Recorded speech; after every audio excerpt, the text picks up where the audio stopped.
क्या आप जानते हैं कि सूक्ष्म शरीर से ये यात्राएं क्या होती हैं? क्या आप मकान की छत पर तैरने और शायद कुछ अधिक दूरी के लिए, दूरी पर स्थित देशों के लिए महासागरों के ऊपर जाने की उड़ान के आनंद की कल्पना कर सकते हैं? हम सभी इसे कर सकते हैं। ये केवल तभी होता है जबकि शरीर का अधिक आध्यात्मिक भाग शरीर के कवच से अलग करके बाहर रख दिया जाता है और दूसरी विद्याओं में चलता रहता है और अपने रजत तंतु के सिरे पर रहता हुआ विश्व के लोगों के दूसरे भागों में यात्रा करता है। इस संबंध में कोई जादू नहीं है, कुछ गलत नहीं है। यह स्वाभाविक और बीते गए दिनों में बिना किसी सहारे के या बिना किसी परेशानी के सभी लोग इस प्रकार की सूक्ष्म शरीर यात्राओं को कर सकते थे। तिब्बत के साधु और भारत के तमाम लोग अपने सूक्ष्म शरीरों में स्थान स्थान की यात्रा करते थे और इसमें कुछ भी अजनबी नहीं है, अनोखा नहीं है। सारी दुनिया की धार्मिक पुस्तकों में, सभी धर्मों में ऐसी चीजों का, जैसे रजत तंतु, सिल्वर कॉर्ड और स्वर्ण कटोरे, गोल्डन बोल का उल्लेख है। तथा कथित रजत तंतु ऊर्जा की एक धुरी मात्र है, ऊर्जा जो अनंत विस्तार की क्षमता रखती है। ये मांसपेशियों की तरह से अथवा धमनियों की तरह से अथवा किसी स्प्रिंग के टुकड़े की तरह पदार्थ का बना हुआ कोई तंतु नहीं है, परंतु ये स्वयं जीवन है। यह वह ऊर्जा है जो भौतिक शरीर को सूक्ष्म शरीर के साथ जोड़ती है। मनुष्य के अनेक शरीर होते हैं।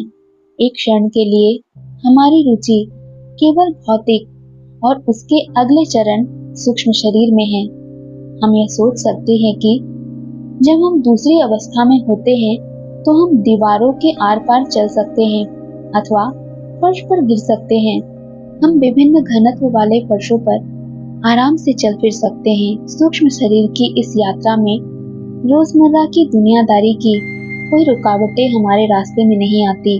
किसी घर के दरवाजे किसी को अंदर या बाहर बंद करके नहीं रख सकते, परंतु सूक्ष्म शरीर के लिए भी दीवारें, दरवाजे होते हैं जो कि सूक्ष्म शरीर के लिए भी उतने ही ठोस और उतने ही निश्चित होते हैं जैसे कि भौतिक शरीर के लिए। क्या आपने कभी प्रेतात्मा को देखा है? यदि ऐसा है तो वह शायद अपने सूक्ष्म अस्तित्व में रहा होगा। वह शायद किसी ऐसे व्यक्ति का, जिसे आप जानते हो, सूक्ष्म प्रेक्षण होगा अथवा कोई दूसरा व्यक्ति जो विश्व के किसी दूसरे हिस्से से आपको मिलने के लिए आया होगा। आप एक समय पर एक विशेष जीवंत स्वप्न में हो सकते हैं। कभी आपने स्वप्न में देखा होगा कि आप आकाश में ऊपर एक धागे अथवा तंतु से बंधे हुए एक गुब्बारे की तरह से तैर रहे हैं। आपने देखा होगा कि वहां से, आकाश से, उस तंतु के दूसरे सिरे पर रहते हुए आप नीचे की ओर देखने के लिए सक्षम हैं और ये पाया होगा कि आपका शरीर कुमलाया हुआ सा, चलने फिरने से लाचार, स्थिर एवं सख्त था। यदि आप इस परेशान करने वाले विचार के ऊपर बने रहे तो थोड़े समय बाद आपको लगा होगा कि आप खुद दूरस्थ देश में अथवा किसी दूरस्थ जिले में, जिसे आप जानते हैं, यदि आपने किसी चीज के बारे में सुबह सोचा होगा तो वह आपको सपने में मिल गई होगी। ये सूक्ष्म शरीरी यात्रा थी। इस प्रकार प्रयत्न करें। रात को जब आप सोने वाले हो तो आप जीवंत रूप से सोचें कि आप किसी परिचित व्यक्ति को मिलने जा रहे हैं। सोचें कि उस व्यक्ति को आप मिलने के लिए कैसे जा रहे हैं। यह आपके शहर में रहने वाला ही कोई दूसरा व्यक्ति हो सकता है। जैसे आप लेटे हुए हैं, एकदम स्थिर, शांत बने रहे, शरीर को आसानी से ढीला छोड़ दें, अपनी आंखों को बंद करें और आप कल्पना करें कि आप बिस्तर के ऊपर तैर रहे हैं।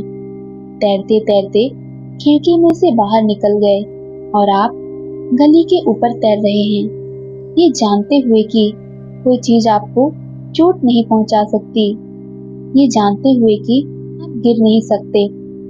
अपनी कल्पना में आप ठीक वही रास्ता चुनें जो आप वास्तव में गली गली में होकर चुनते जाते, जब तक कि आप परिचित व्यक्ति के दरवाजे पर न पहुंच जाएं। यदि आपका उद्देश्य शुद्ध है तो आप ऐसा करने में समर्थ होंगे। इसमें कोई परेशानी नहीं है, कोई खतरा नहीं है, कोई नुकसानदायक चीज नहीं है। यहाँ केवल एक ही नियम है, आपका उद्देश्य शुद्ध होना चाहिए। फिर से दोबारा देखें, परंतु इसे एक या दूसरे दृष्टिकोणों से देखना अच्छा होगा, ताकि आप ये जान सके कि ये कितना अधिक सरल है। जैसे आप अपने बिस्तर के ऊपर लेटे हुए हैं, आपके आस पड़ोस में आपको विक्षुब्ध करने के लिए कोई दूसरा नहीं है। आपके शयन कक्ष के दरवाजे अंदर से बंद हैं, ताकि कोई अंदर नहीं आ सकता। शांत रहें। कल्पना करें कि आप अपने शरीर से धीमे से अलग हो रहे हैं। इसमें कोई नुकसान नहीं है, कोई दूसरा आपको घायल नहीं कर सकता। कल्पना करें कि आप विभिन्न प्रकार की हल्की हल्की चीखों को, चरमराहटों को सुन सकते हैं, और जैसे ही आपका आध्यात्मिक बल आपके शरीर को छोड़ता है और आपके शरीर के ऊपर घनीभूत हो जाता है, आपको इसमें तमाम हल्के झटके, छोटे झटके प्रतीत होंगे। कल्पना करें कि आप अपने शरीर का ठीक जैसा ही स्वरूप अपने शरीर के ऊपर बना सकते हैं, और ये आपके भौतिक शरीर के ऊपर भारहीन रूप से तैर रहा है। आप हल्का सा हिलना डुलना, हल्का सा चढ़ना गिरना महसूस करेंगे। डरने की कोई आवश्यकता नहीं है, चिंता करने की कोई जरूरत नहीं है। यह स्वाभाविक है, हानि रहित है। जब आप शांति रखेंगे, आप पाएंगे कि अब आपका स्वतंत्र आत्मा तैरता रहेगा, जब तक कि आप वहां से कुछ दूर ऊपर तक नहीं पहुंच जाते। तब आप स्वयं अपने शरीर की ओर, अपने भौतिक शरीर की ओर देख सकते हैं। आप देखेंगे कि आपका भौतिक और सूक्ष्म शरीर एक चमकदार रजत तंतु से, एक हल्के नीले रंग के चांदनी के तंतु से एक दूसरे के साथ जुड़े हुए हैं, जो जीवन के साथ, विचारों के साथ, जो कि भौतिक से सूक्ष्म शरीर में और सूक्ष्म शरीर से भौतिक शरीर में जाते हैं, के साथ धड़कता है। जब तक आपके विचार शुद्ध हैं, तब तक कुछ भी चीज आपको परेशान अथवा घायल नहीं कर सकती। लगभग हर व्यक्ति को सूक्ष्म शरीर से यात्रा करने का अनुभव प्राप्त होता है। अपने दिमाग को पीछे ले जाओ और सोचो कि क्या तुम ऐसा याद कर सकते हो, कभी आप नींद में रहे हैं और आपके मन के ऊपर ऐसी छाप है कि आप हिल या झूल रहे थे, गिर रहे थे, और तब आप इससे पहले कि जमीन पर जाकर टकराते एक झटके के साथ जाग गए। ये गलत तरीके से की गई आकाशीय यात्रा थी, आनंददायक तरीके से नहीं। असुविधा अथवा अप्रसन्नता के रूप में आपको नुकसान उठाने की आवश्यकता नहीं है कि ये भौतिक और सूक्ष्म शरीरों के कंपन में अंतर होने के कारण उत्पन्न हुई थी। ये हो सकता है कि जब आप यात्रा करने के बाद अपने भौतिक शरीर में प्रवेश करने के लिए तैर रहे हों, कुछ शोर, कुछ भर्ती या कुछ रुकावट ने स्थिति में थोड़ी सी विसंगति पैदा की, और आपका सूक्ष्म शरीर आपके भौतिक शरीर में अपनी ठीक स्थिति में नहीं आया। इसलिए वहां एक झटका लगा, एक झटका। आप इसे एक रुकती हुई बस में लगने वाले झटके के समान समझ सकते हैं। बस जो कि हम कहें कि सूक्ष्म शरीर 10 मील प्रति घंटे की गति से यात्रा कर रहा है। जमीन, जिसे हम भौतिक शरीर के रूप में कहेंगे, नहीं चलती। बस के स्टेशन छोड़ने और आपके गिरने के बीच के थोड़े से स्थान के लिए आपको धीमे करना पड़ेगा या आपको झटका झेलना पड़ेगा। इसलिए यदि आप इस गिरने के अनुभव को लेना चाहते हैं तो आपको ये आकाशीय यात्रा करनी पड़ेगी।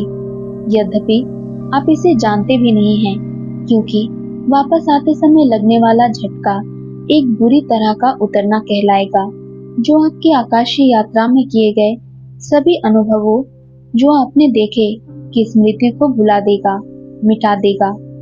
उस अवस्था में बिना प्रशिक्षण के आप सोते रह सकते हैं, जबकि यथार्थ में आप आकाशीय यात्रा में हो, इसलिए आपने केवल ये विचार किया होगा कि आपने स्वप्न देखा। मैंने पिछली रात एक स्वप्न में देखा कि मैं अमुक अमुक स्थान को यात्रा पर गया और ऐसा ऐसा देखा। कितनी बार आपने ऐसा कहा। आकाशीय यात्राएं सभी स्वप्न होते हैं, परंतु ये क्या था? थोड़े से अभ्यास के बाद आप पूरी तरह से जगे हुए हो।